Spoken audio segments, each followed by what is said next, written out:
This video is part of the Great Unboxing! Hello everyone, and welcome to this unenveloping video of I'm not entirely sure, but the title will be accurate. I think I know what this is. To my knowledge, it's a Storymaster's Tales Kickstarter, the second one to be precise, which is a very more story detailed game where literally the story matters more than the gameplay, and it's more to be an experience and everything like that. I sadly have yet to have the opportunity to play the core game because honestly I just haven't had the time, and plague happens, so people aren't around anymore, so I don't really get the chance to. And if I'm gonna solo play things, I still got more Kingdom Death to do. Also Arkham. Try this. Let's get to this. So yes it is.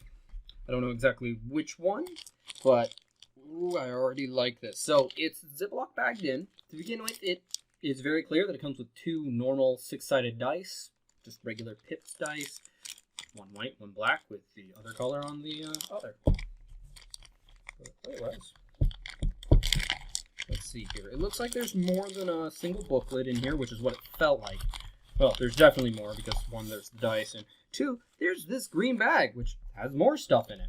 So let's start with the book. There's actually a decent amount here. So we have what is, and this is actually the expansion title, The Storymaster's Tales Deeper into the Woods, a Weirding Woods expansion, numbers 51 through 65. So this is the expansion to the original game. I think the following Kickstarter, which they have sitting right there actually, is its own kind of starting thing, but I wouldn't be surprised if it mixes in. Expansion for Storytellers Master's Tales, Weirding Woods, 1 through 5 players. Literally what's on the back. So, again, while I haven't gotten around to playing this game, and I would really like to, but I don't want to do it on my own, I want to play it with other people. One of the things that I've really liked out of this was the artwork. Now, there are cards that correspond to all of this, and it's how you kind of get around in it because it makes its own adventure and everything like that. And it looks like there are, I can't tell if these are clarifications or just more things in here other than just referencing straight to the card that there was before. At least that's what I can recall there being. But, yeah, say levy. So, we also have a little, well, it looks like a postcard. These are actually meant to be standees, if I'm correct. Which is why they're on the top and the bottom. They're meant to be cut out and then folded. The things for the standees, while it doesn't feel like there's any extra in this bag, which is the only other part I can't see, are with the core game. So definitely meant to be an expansion, not a small standalone.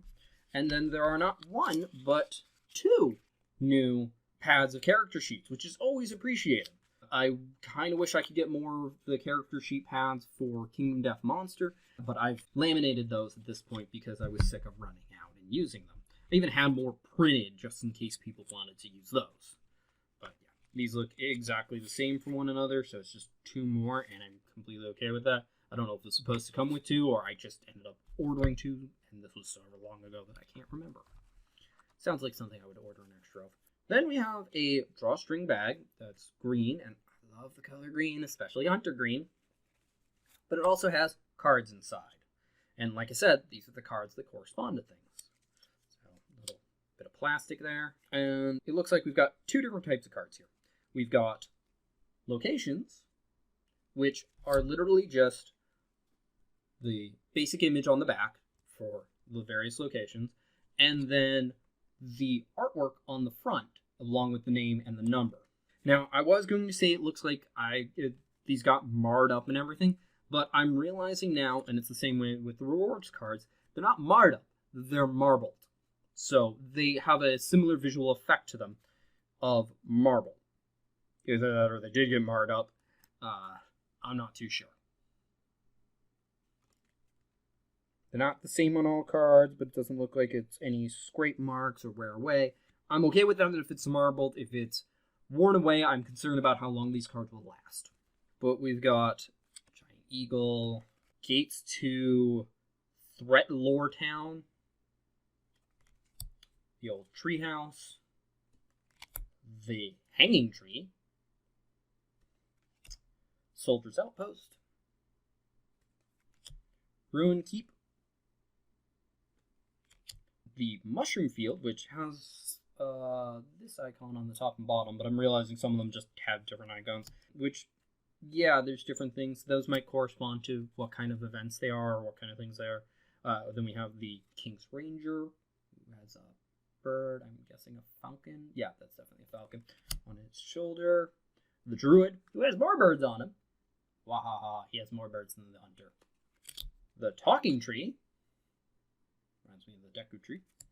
The Door to Draco Keep Dungeon, which I think is the whole following expansion.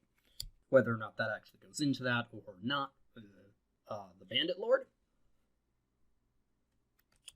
the Wild Hunt, Marsh of Souls, and Celtic Tomb. Then we've got the reward cards, which, again, have a different but all the same back. And these are usually just like how much they cost. A couple of them have a different plus sign to them. I'm guessing it's a stat bonus or something like that. I'm not too sure. Potentially, it looks like it might be that, but not the point. And they all have like quotes or what they do with them. So we got 4-leaf clover, druid staff, all right, scroll of teleportation, a pony. It's not even pony. It's literally a pony. Hagstone, pistol, dueling sword, broken wand, and golden skull. All right. But that's everything this time around. Again, I really wish I could get around to playing this. I do appreciate having the art of it and the various inspirations I can draw just from looking at it. It's the same reason I prefer to get collector's editions of video games that have art books. I just like to be able to have them as things to look at and draw inspiration from. Regardless, thank you for watching. I hope you enjoyed. If you did, feel free to press that like button. If you think somebody else will enjoy this, feel free to share this video. Either way, it'll help this video get seen more. If you didn't like this video, go and press that dislike button. I won't mind, but please leave a constructive comment as to why. Also, feel free to comment in general, such as, would you like me to get around to playing this so I can give a review, an opinion, a detailed overview? I won't ever do a general overview because these are very simple, like, here's what's there. Or if you'd like to hear other things along these lines, I have a lot of board games that are more story-based, such as Tainted Grail Fall of Avalon or the Hellboy board game, most of which have miniatures with them, but that doesn't change the fact they're story-based board games. Or I could get into more story-based video games. Or do a quick video on the Lone Wolf series, which I haven't read in years, but is one of my early starting points with this kind of stuff. And if you'd like to see more like this, be it more unboxing videos, my board game overviews, my painting videos, anything else that I might do on this channel, feel free to subscribe. Regardless, thank you for watching and have a wonderful day. Bye-bye.